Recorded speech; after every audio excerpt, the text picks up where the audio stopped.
Olá, meu nome é Odirley André Monticello, sou professor associado aqui da Universidade Federal do Rio Grande do Sul e chefe do Serviço de Reumatologia do Hospital de Clínicas de Porto Alegre, responsável pelo ambulatório de lúpus eritematoso da nossa instituição. Hoje estaremos juntos, nos próximos minutos, conversando sobre essa doença, o lúpus eritematoso sistêmico. Para essa palestra, especificamente, eu não tenho conflitos de interesse. O lúpus, então, uma doença tida como inflamatória crônica de etiologia autoimune, o que significa que é uma doença que se inicia e se perpetua ao longo da vida da pessoa acometida por ela. É uma doença que tem uma característica inflamatória, não é uma inflamação localizada, é uma inflamação sistêmica, então que pode acometer todo o nosso organismo. E é uma doença que predomina em mulheres dos 20 aos 40 anos. Isso não significa que a gente não pode ter criança com lúpus e nem pessoas com mais idade. Mas nesses extremos etários, a prevalência da doença é um pouco menor. O lúpus é tido como uma doença rara, a prevalência ela é inferior a 50 casos para cada 100 mil pessoas, só que essa estatística ela varia de lugar para lugar. É uma doença que se caracteriza por uma disfunção do nosso sistema imune. Então, aquele mecanismo que o nosso organismo tem para nos defender de infecções, de células neoplásicas, ele está funcionando de maneira anormal nesses pacientes. Então, a gente diz que houve uma perda da tolerância às nossas próprias estruturas. E essa característica do nosso sistema imunológico, que nesses pacientes é perdida, leva, então, à produção de autoanticorpos. Então, aqueles anticorpos que deveriam ser úteis para as nossas defesas contra bactérias, por exemplo, contra infecções das mais diversas etiologias, eles passam a ser agressores do nosso organismo, de determinados órgãos, de determinados tecidos. É uma doença onde as manifestações clínicas são muito polimórficas. O que significa isso? Que na mesma sala de espera, muitas vezes, vários pacientes juntos, e a gente olha para cada um deles e vê uma doença diferente. Um paciente com envolvimento mais cutâneo, articular, o outro paciente com envolvimento predominantemente neurológico, um outro paciente com envolvimento predominantemente renal, e todos eles debaixo desse guarda-chuva, desse diagnóstico, né, tendo a mesma doença, mas com manifestações clínicas bastante diferentes. É uma doença que, ao longo da sua evolução, tem períodos de piora, que são os períodos de exacerbação daquelas características inflamatórias que o paciente apresenta, e períodos também onde essa doença acalma, que são conhecidos, então, como períodos de remissão. Ao longo do tempo, esses pacientes, vivendo esse cenário inflamatório da sua doença, vão ter, então, danos que vão se acumulando ao longo do tempo e vão determinar disfunções, ou seja, os órgãos ou sistemas passam a funcionar de uma maneira não mais ideal como era anteriormente. É uma doença onde eu preciso ter a suscetibilidade genética. Então, não basta eu querer ter lúpus, eu preciso ter no meu genoma alterações que me levam a um maior risco de desenvolver essa doença. E não basta só isso, é preciso que um fator ambiental, como uma infecção viral, por exemplo, ou a exposição à radiação ultravioleta, ou poluição, tabagismo, também em alguns cenários, me leva, então, à ativação desse meu sistema imunológico, que, estando anormal, passa a produzir esses autoanticorpos e a desenvolver esse processo inflamatório que é típico da doença. Aqui, para mostrar para vocês, é um resumo do nosso genoma, todos os nossos cromossomas. E essas marcas vermelhas mostram as alterações que já foram identificadas ao longo do nosso genoma e que, sabidamente, têm associação com o desenvolvimento da doença.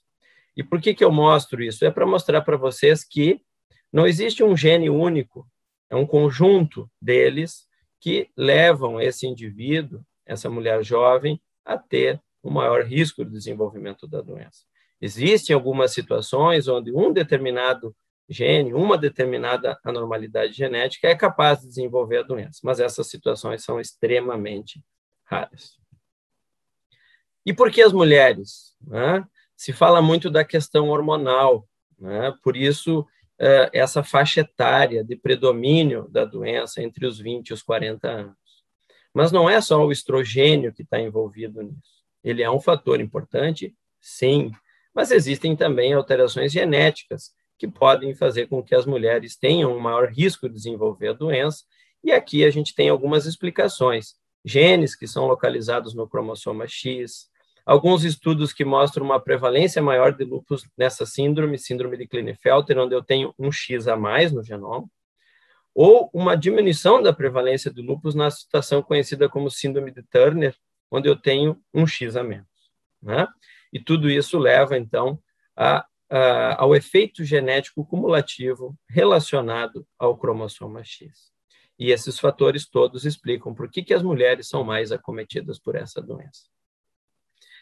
Essa espiral, ela resume como a doença surge e como a doença evolui. Então, tudo passa pela predisposição genética dentro de um ambiente favorável, com os fatores que eu já elenquei anteriormente. Então, esses dois elementos fazem com que o nosso sistema imune, que já é disfuncionante, já não está funcionando de maneira adequada, comece a produzir toda uma reação imunológica, né? E essa reação imunológica acaba que em um determinado momento da evolução da doença faz surgir os primeiros sinais e sintomas da doença. Então, quando a gente detecta essas alterações clínicas neste paciente, alterações cutâneas, alterações articulares, alterações nas nossas células do sistema hematológico, como, por exemplo, anemia, leucopenia, essa doença já vem há muitos anos se desenvolvendo nesse indivíduo. Tá? E a partir dos primeiros sintomas, então, a doença progride, podendo somar mais manifestações clínicas, né?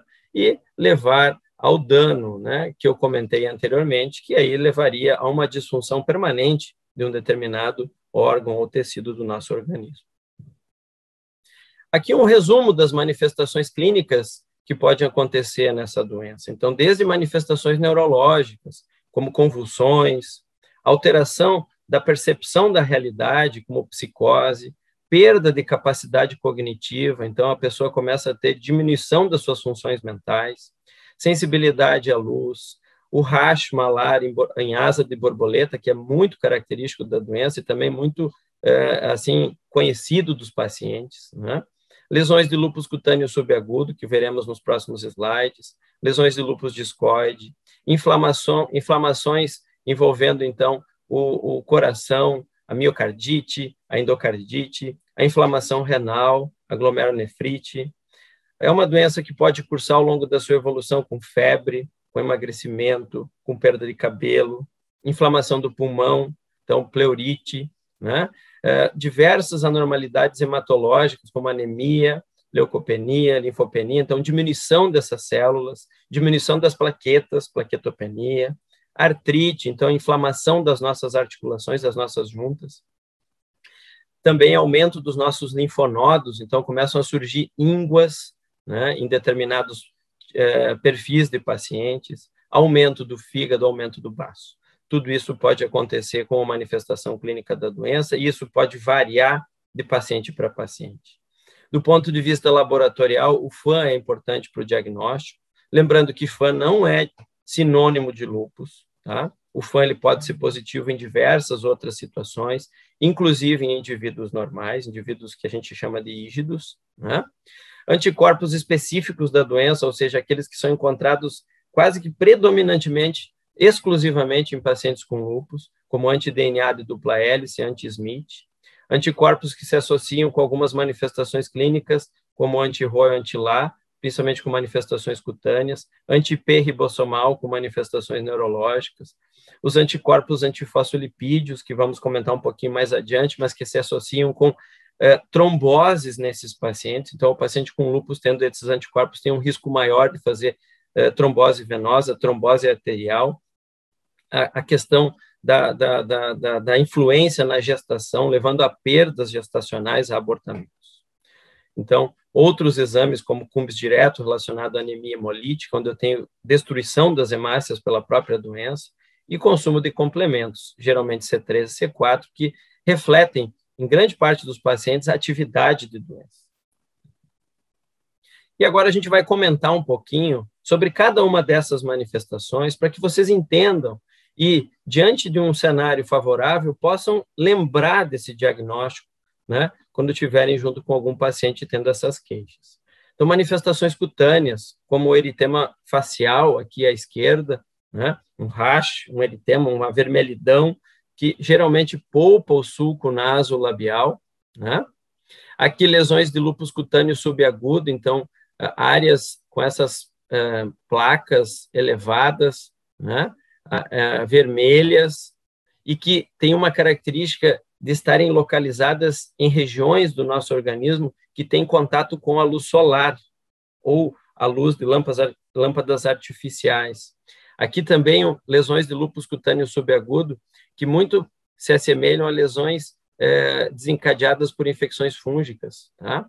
Mas a diferença dessas lesões é que elas se localizam em áreas fotoexpostas. Aqui, lesões com uma característica mais crônica, né? Então, a paniculite lúpica, então, a inflamação do panícula adiposo, né? Aqui, lesões crônicas como o lúpus discoide, né? Que são lesões tipicamente relacionadas com cicatriz, né? Com um dano permanente, aqui no caso, a pele.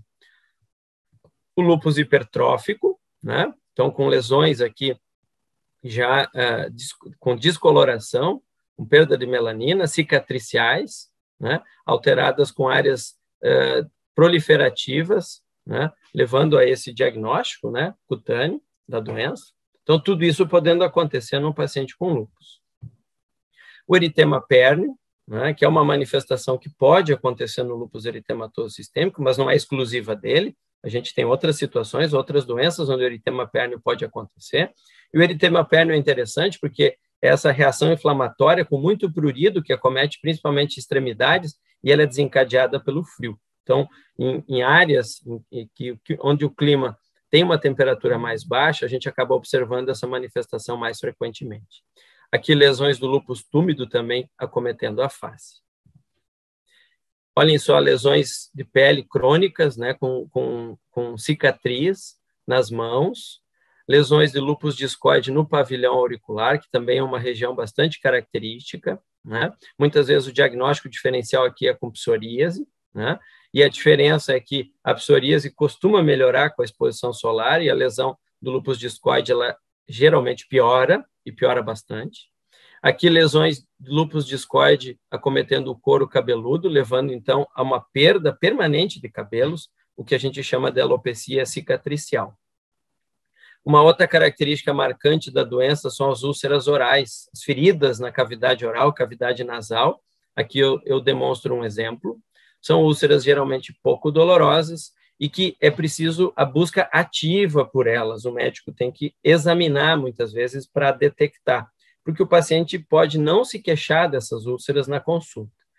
Aqui, a alopecia, essa diferente da anterior, ela não está relacionada à lesão do lúpus discoide, a uma cicatriz, mas sim a uma fragilidade capilar que leva, então, a essa característica, perda de cabelos, né? Cabelos ficam frágeis, quebradiços, e que é bastante comum nessa doença.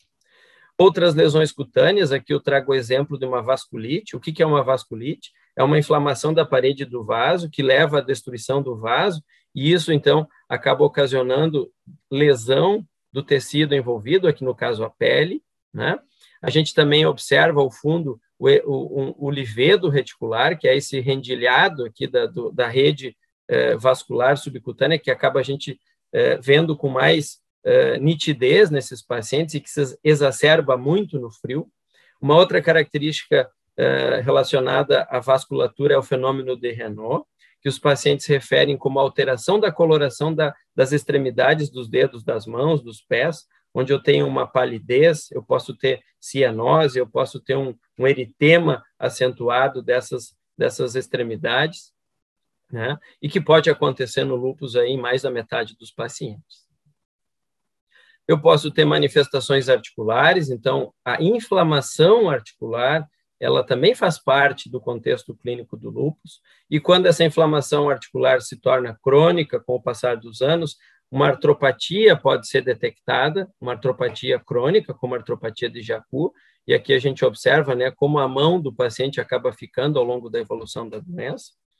E aqui à direita eu costumo colocar essa fotinho que mostra, então, o sinal da osteonecrose. E por que eu falo da osteonecrose? Porque a osteonecrose ela tem uma prevalência aumentada no lúpus e ela também está muito relacionada com o glicocorticoide. A osteonecrose nada mais é do que um infarto ósseo, né? É tecido ósseo que acaba morrendo, né? E onde isso acontece, leva a uma disfunção, ou seja, aquele osso ele desaba, aquela articulação ao longo do tempo acaba tendo uma alteração permanente, né? E se isso acontece no quadril, por exemplo, isso leva a um grande comprometimento da capacidade funcional desse paciente. O paciente vai passar a ter dor, né? E muito provavelmente esse paciente vai ter que fazer uma cirurgia de troca, né? Uma cirurgia onde ele acaba colocando uma prótese. Tá?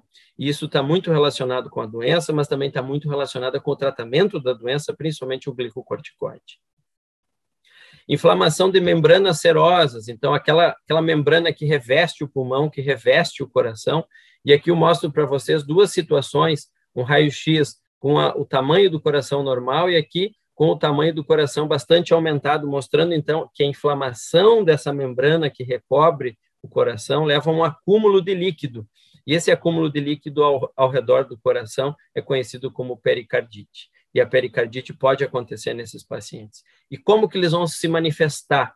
Eles vão ter dor no peito, eles vão ter dificuldade respiratória, eles vão ter piora da dor quando inspira profundamente, né?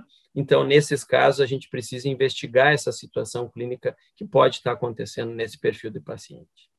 Um outro envolvimento muito grave da doença é o acometimento dos rins, que pode acontecer em mais de 50% dos pacientes, e a gente tem uma grande variedade de tipos de envolvimento renal no lúpus, desde mais brandos, como nefrite lúpica classe 1 ou 2, até formas mais graves, proliferativas, que têm uma chance muito grande de levar à perda renal permanente, à diálise, se não identificada, se não tratada. E como que a manifestação renal ela pode se tornar clara para nós, para a gente poder fazer diagnóstico? O paciente pode ter alteração do sedimento urinário. Então, um simples exame de EQU pode mostrar sangue, pode mostrar proteína. Esse paciente pode notar a urina mais espumosa. Esse paciente vai ter inchaço das pernas, pode ter um inchaço generalizado, vai ter aumento da pressão, pode ter diminuição da função renal, pode ter diminuição da diurese. Então, sempre que o paciente tiver essas manifestações, a gente precisa investigar envolvimento do rim, que é importante a gente identificar precocemente, fazer a biópsia, detectar a classe de lesão do rim e, a partir daí, planejar o tratamento. Porque o planejamento do tratamento nessa doença, ele é muito importante e eu diria que ele é fundamental para a gente ter melhores resultados.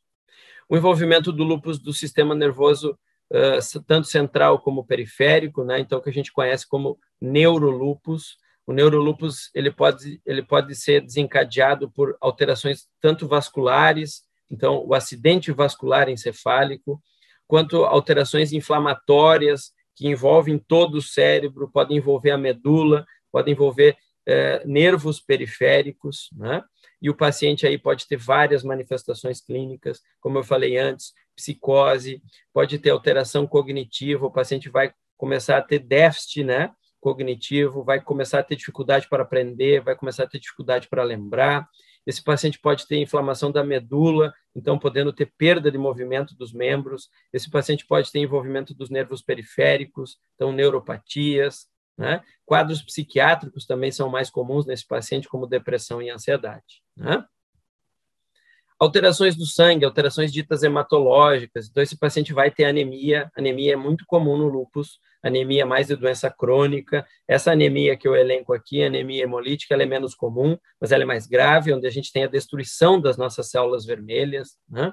Leucopenia, então, os leucócitos diminuídos, geralmente menos de 4.000, linfócitos diminuídos, geralmente menos de 1.000, diminuição das plaquetas, levando esse paciente a um risco de sangramento, então a gente conhece isso como trombocitopenia, né? E várias alterações imunológicas, então a presença do FAM positivo, a presença do anti-DNA de dupla hélice positivo, a presença do anti-SMIT, anti-SM positivo, a presença dos anticorpos antifosfolipídios, e aí são vários, né? Anticoagulante lúpico, anticardiolipinas, anti-beta-2, glicoproteína, né? A gente pode ter diminuição dos complementos, a gente pode ter o teste de Cumbres positivo, que está relacionado com a anemia hemolítica, né? Lembrando que nem sempre todos esses exames vão estar positivos no mesmo paciente, a gente pode ter um deles, 2 deles, 3 deles, ou todos, né? E lembrar, mais uma vez, que FAM positivo não é significado do lúpus. E por que eu digo isso? Os próximos 3 slides vão mostrar isso, né? O lúpus é uma doença complexa, ela elenca várias manifestações clínicas, junto com manifestações laboratoriais que permitem o seu diagnóstico. Existem hoje, resumidamente, 3 critérios de classificação diagnósticas vigentes, né? Esses clássicos, né, descritos em 82, atualizados em 97, onde eu tenho manifestações cutâneas, onde eu tenho manifestações de artrite, úlcera oral, alteração renal, alteração neurológica, alteração hematológica, presença de autoanticorpos e o FAM positivo.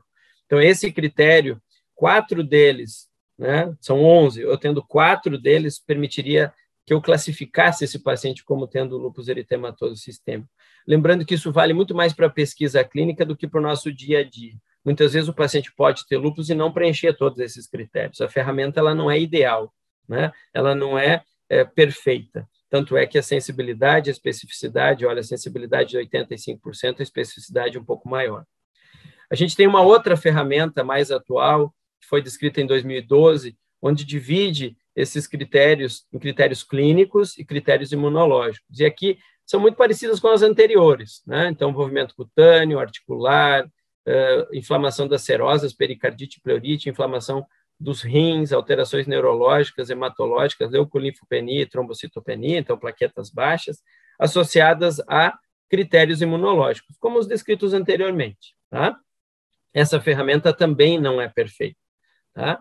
E bem mais recentemente, esse grupo de pesquisadores do EULAR-SR, que são instituições internacionais aí da reumatologia, descreveram essa ferramenta para classificação diagnóstica da doença, onde aquele indivíduo com um quadro clínico sugestivo de lúpus com FAM positivo entraria nesse algoritmo, onde eu tenho ponderação para diferentes manifestações clínicas. E eu tendo, então, o FAM positivo e uma pontuação de 10 ou mais que 10, eu teria, então, a classificação daquele paciente como tendo lúpus eritematoso sistêmico. Essa ferramenta mostrou uma sensibilidade, uma especificidade mais alta que as anteriores.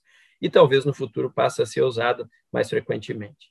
E por que eu trouxe essas ferramentas para mostrar para vocês? Porque realmente é difícil, muitas vezes, estabelecer esse diagnóstico da doença, né? E, como eu falei antes, o FAM, ele não é específico da doença. E a gente vê muitas vezes no dia a dia várias pessoas chegarem, né, até nós com FAM positivo, mas sem características clínicas do lúpus, o que não permite, então, que a gente possa fazer esse diagnóstico.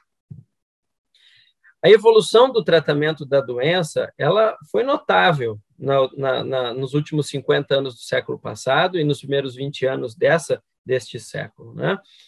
A gente tinha um armamentário terapêutico muito pobre na metade do século passado, que se baseava principalmente nos antimaláricos, né? A hidroxicloroquina, que é usada até hoje, é a droga âncora no tratamento da doença.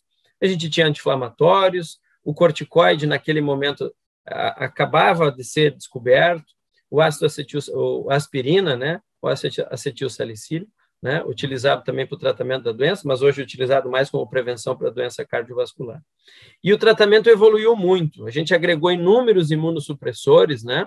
Então, que fazem parte do nosso dia a dia, como ciclofosfamida, azatioprina, metotrexato, ciclosporina, imunoglobulina, micofenolato mofetil, que a gente tem uma grande dificuldade de uso na prática, porque não é uma droga que a gente tem à disposição no nosso Sistema Único de Saúde, né? Mais recentemente, terapias imunobiológicas, como rituximab e belimumab, também têm sido utilizadas no tratamento dessa doença. E tudo isso agregado a um melhor controle da fotoproteção, a um melhor tratamento das infecções, ao combate ao tabagismo, manejo de hipertensão, manejo de dislipidemia, controle do diabetes, transplante, que evoluiu muito, né? O enfoque multidisciplinar da doença, que é bastante importante, a educação do paciente, as melhorias que a gente obteve nas condições socioeconômicas e até os programas de exercícios físicos que são recomendados atualmente, tudo isso, então, tratamento, mais essas outras melhorias que a gente teve ao longo dos anos, fez com que essa doença passasse de uma mortalidade de 50% em 4 anos para uma sobrevida em 10 anos em torno de 90%. Então, o que isso significa? Que o indivíduo diagnosticado com lúpus hoje, se eu tiver 100 pessoas diagnosticadas com lúpus hoje, ao longo dos próximos 10 anos, menos de 10 delas vão evoluir ao óbito, o que era muito maior quando a gente fala da década do século passado, especialmente entre 1950 e 1970. Tá? Então, a gente teve uma evolução. Mas, apesar da gente ter tido essa evolução muito grande, o lúpus ainda é uma doença que tem desfechos desfavoráveis, especialmente relacionados à perda de qualidade de vida e à mortalidade. E aqui eu mostro para vocês, então, aquela faixa etária de indivíduos jovens, mulheres jovens, entre 16 e 24 anos, a taxa de mortalidade é 20 vezes maior do que a população geral. Então, vocês vejam o impacto disso no nosso dia a dia. Pessoas com um pouco mais de idade, né, a gente tem aqui um risco de 8 vezes maior nessa faixa etária dos 25 a 40 anos, e depois a gente diminui um pouco, porque daí também a mortalidade acaba sendo por outras causas. Mas percebam o impacto dessa doença na mortalidade dessas pessoas jovens. Então, é muito importante a gente difundir conhecimento sobre lúpus, diagnosticar a doença precocemente, planejar o tratamento e tratar esses pacientes de maneira mais adequada possível. Do que esses pacientes acabam falecendo? Né? Então, 2 são os principais fatores relacionados com mortalidade, principalmente naqueles primeiros 5 anos de doença. Atividade da doença e infecção. Infecção por quê? Porque a gente muitas vezes usa drogas imunossupressoras para controlar esse processo inflamatório da doença, e aí infecções oportunistas muitas vezes se instalam naqueles pacientes, como, por exemplo, tuberculose, ou mesmo infecções comuns, que nesses pacientes acabam sendo mais graves e acabam levando à mortalidade. Com o tempo, também a doença cardiovascular acaba assumindo um papel importante na mortalidade desse paciente. Então, é muito importante, desde o início do diagnóstico, a gente atentar para os fatores de risco cardiovascular, como eu vou falar nos próximos slides. Tá? 1/3 dos pacientes com lúpus, ou seja, um paciente em cada 3, né, acaba acumulando dano permanente nos órgãos já nos primeiros 5 anos de doença após o diagnóstico. E o que significa esse dano? Né? Esse dano certamente significa uma menor sobrevida, como a gente vai observar. Né? Existe essa ferramenta, né, que a gente chama de SLEEK, uma ferramenta que avalia dano, né, ao longo da evolução da doença, e esse dano são essas lesões irreversíveis, ou seja, aquela alteração que não vai reverter mais, e pode estar associado tanto com a atividade da doença, pode estar associada com aterosclerose, com hipercoagulabilidade pelos anticorpos antifosfolipídios, pode estar associado com problemas relacionados ao próprio tratamento, ou a complicações, comorbidades, como hipertensão, diabetes. E existe uma correlação muito estreita entre o dano e a morbidade, e a mortalidade desses pacientes. Né? E aqui a gente observa onde que está esse dano. Esse dano pode estar nos olhos, como catarata, atrofia retiniana, várias manifestações neuropsiquiátricas, né, como sequelas de AVC, perda de função renal, que pode ou não evoluir para diálise, lesões pulmonares irreversíveis, como hipertensão pulmonar, fibrose pulmonar, doença cardiovascular, doença vascular periférica, envolvimento do trato digestivo, né, com lesões aí que são muito graves, acometimento do sistema musculoesquelético com deformidades, atrofia, com a osteonecrose podendo acontecer aí, lesões crônicas de pele, insuficiência gonadal, ou seja, aquele indivíduo aquela mulher que entra em menopausa antes dos 40 anos, diabetes, neoplasias, né, que também acabam tendo uma prevalência um pouco maior, especialmente alguns subtipos, né, nessa população de pacientes, muito assim, relacionado à própria doença e também ao próprio tratamento. Um outro fator que é importantíssimo, a qualidade de vida, né? Essa ferramenta, conhecida como SF36, avalia vários domínios da qualidade de vida dos pacientes. E no lúpus a gente consegue perceber que todos os domínios têm diminuição. Então, esses pacientes realmente, eles apresentam uma diminuição da qualidade de vida desencadeada pela doença. Fatores de risco que são muito relevantes para as complicações ao longo do tempo. Então, a doença ativa, então aquela doença que eu não controlo, né? E efeito adverso dos tratamentos. Então, tanto o glicocorticoide como imunossupressores, tudo isso acaba levando a dano, e dano significa mais morte. Agora eu vou comentar com vocês medidas gerais que a gente preconiza no paciente com lúpus e que são baseadas no nosso protocolo clínico de diretrizes terapêuticas, né, do Ministério da Saúde. Então, o aconselhamento, o suporte, a orientação por meio do tratamento disciplinar para os pacientes e seus familiares. Eu sempre digo que é a educação. A educação é a melhor ferramenta. Ou, se não é a melhor, é uma das melhores ferramentas para a gente combater essa doença e poder melhorar os nossos resultados. Realizar orientação dietética para prevenir o controle da osteoporose, melhorar o perfil lipídico, impedir que esses pacientes evoluam com obesidade, com hipertensão, que são muito relacionados, então, ao próprio uso do glicocorticoide. Considerar a suplementação de cálcio e de vitamina D para esses pacientes. Estimular a realização de exercícios físicos regulares, aeróbicos, né, para melhorar e manter o condicionamento físico dos pacientes. Claro que a gente vai estimular isso quando a doença estiver melhor controlada, mas o exercício físico é muito importante para esses pacientes, né, e muitas vezes é esquecido. A gente precisa adotar proteção contra a luz solar e outras formas de radiação ultravioleta por meio de barreiras físicas, né? Então, roupas, evitar a exposição direta ou indireta ao sol, e as lâmpadas fluorescentes ou halógenas. A gente recomenda o uso de fotoprotetor solar para que evite, então, esse dano que pode ser desencadeado pela radiação ultravioleta, né? A gente preconiza que seja realizada a avaliação ginecológica anual, como todas as mulheres têm recomendação, exame clínico das mamas, colo de útero, detecção de displasia cervical causada por HPV. Por que isso? Porque a gente vê um número maior de pacientes tendo câncer de colo de útero, e muitas vezes, por ter o rótulo de lúpus, a gente acaba esquecendo das outras coisas, que são fundamentais. Então, o screening de neoplasia, como a gente faz na população em geral, é preconizado para essas pacientes também, e a gente não pode esquecer disso. Realizar a avaliação oftalmológica periodicamente, especialmente naqueles pacientes em uso do antimalárico, para o controle, né, da oftalmopatia desencadeada pelo antimalárico, que é muito rara de acontecer. Tá? Realizar a consulta odontológica, a preservação da saúde oral, muitas vezes é esquecida, e a gente precisa também trabalhar com isso e lembrar os pacientes de terem esse cuidado. Tá? Atualizar o calendário vacinal, preferencialmente antes de iniciar a imunossupressão, tá? Mas depois que iniciar a imunossupressão, então doses altas de glicocorticoide, drogas imunossupressoras, a gente precisa evitar a vacina de vírus vivo. Um exemplo de vacina de vírus vivo é a vacina da febre amarela. Tá? Suspender o tabagismo é mandatório. Tá? Por quê? Porque a gente vai estar contribuindo muito para controlar a atividade da doença, para evitar doença cardiovascular, para reduzir risco de doença cardiovascular ao longo do tempo. E também danos pulmonares. Orientações a respeito da anticoncepção.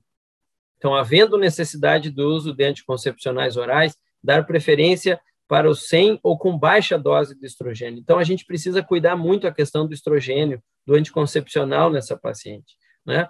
E não é aconselhado o uso de anticoncepcionais orais em pacientes com lúpus que têm história de doença cardiovascular ou risco aumentado de ocorrência de fenômenos tromboembólicos, ou seja, aquelas pacientes que têm anticorpos antifosfolipídios positivos ou que já tiveram trombose no passado. Então, recomenda-se evitar a concepção, ou seja, a paciente não tem a orientação de engravidar, né, naqueles períodos de atividade da doença ou durante o tratamento com medicamentos contraindicados na gestação. Isso a gente acaba observando muito.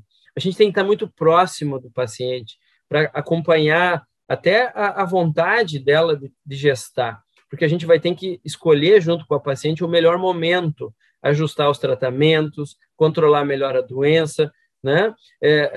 Detectar fatores que possam estar associados com piores resultados ao longo da gestação, para que isso, então, minimize esses riscos de complicações. Então, a gente precisa planejar a gestação, mais do que nunca, nesse perfil de paciente, nessas pacientes que têm lúpus eritematoso sistêmico. A investigação de tuberculose latente. O nosso país é um país onde tem uma prevalência de tuberculose muito grande, né? Geralmente, a gente recomenda que se faça mantu antes de iniciar a imunossupressão, né, com corticoide, com imunossupressores, mas muitas vezes isso não é possível. Mas a gente precisa lembrar da tuberculose, porque aqueles indivíduos que têm assim, características epidemiológicas de risco, convive com paciente que teve tuberculose ou tem mantu positivo, né, esses pacientes precisam fazer profilaxia para evitar de desenvolver tuberculose ao longo do tratamento da doença, o que pode agregar mais morbidade, né, mais risco desse paciente ter piores resultados. A gente sempre investiga hepatite B, hepatite C, HIV, antes de iniciar o tratamento, né? A gente tem que ter um cuidado muito grande com infecções eumínticas, principalmente estrongiloidíase. Pacientes que usam doses altas de glicocorticoide podem ter estrongiloidíase disseminada, que é uma condição muito grave para esses pacientes. Então, a gente tem que lembrar disso também, né? E realizar o controle e o tratamento dos fatores de risco cardiovasculares. E aí a gente precisa muito da contribuição do clínico, né, no controle do diabetes mellitus, da hipertensão, da dislipidemia, no manejo da obesidade. Tudo isso para diminuir esses fatores de risco, para que esse paciente não venha a ter complicações cardiovasculares com o decorrer da doença, né? Então, é muito importante a gente pensar nisso também. E esse slide mostra um resumo do nosso tratamento atualmente, né? A gente ainda depende muito do glicocorticoide, né? O glicocorticoide acaba sendo usado em situações de atividade de doença, mas a gente precisa ter consciência que o glicocorticoide tem efeitos adversos e a gente precisa planejar a sua redução e mesmo a sua retirada ao longo do tratamento desse paciente. Hoje não é mais admitido manter um paciente com lúpus tratando com doses altas de glicocorticoide por longos períodos. A gente precisa organizar o tratamento e precisa otimizar, precisa lançar mão de drogas imunossupressoras, de medicamentos imunossupressores que a gente dispõe no nosso rol, né? A hidroxicloroquina hoje é a droga âncora no tratamento da doença. Todo paciente com lúpus tem indicação de usar a hidroxicloroquina. A hidroxicloroquina é uma droga segura, uma droga que traz inúmeros benefícios. Ela precisa ter um monitoramento oftalmológico periódico, né? Existe um risco aí muito pequeno, né, de alteração de retina, mas que, tendo um controle periódico com o oftalmologista experiente, esse risco praticamente ele se extingue, né? Drogas como azatioprina, ciclofosfamida, micofenolato, metotrexato são muito utilizados no tratamento das mais diversas manifestações da doença, né? Lembrando que quanto mais grave a manifestação, mais intenso o tratamento, então mais potente a droga que vai ser utilizada, o medicamento que vai ser utilizado, né?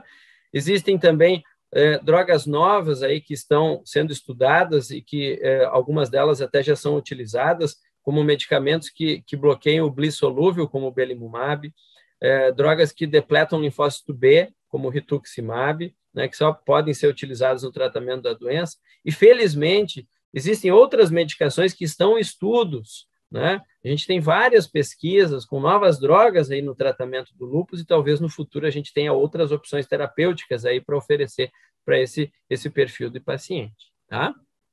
Aqui eu tinha colocado algumas coisas relacionadas ao tratamento que existe e eu gostaria, então, de encerrar aqui essa breve exposição, chamando a atenção para que a gente lembre dessa doença. E o Maio Roxo, ele serve para isso, para a gente pensar um pouquinho sobre lúpus, discutir um pouquinho sobre as manifestações clínicas, lembrar de como que é feito o tratamento, lembrar da importância aí do reumatologista no diagnóstico do lúpus, né?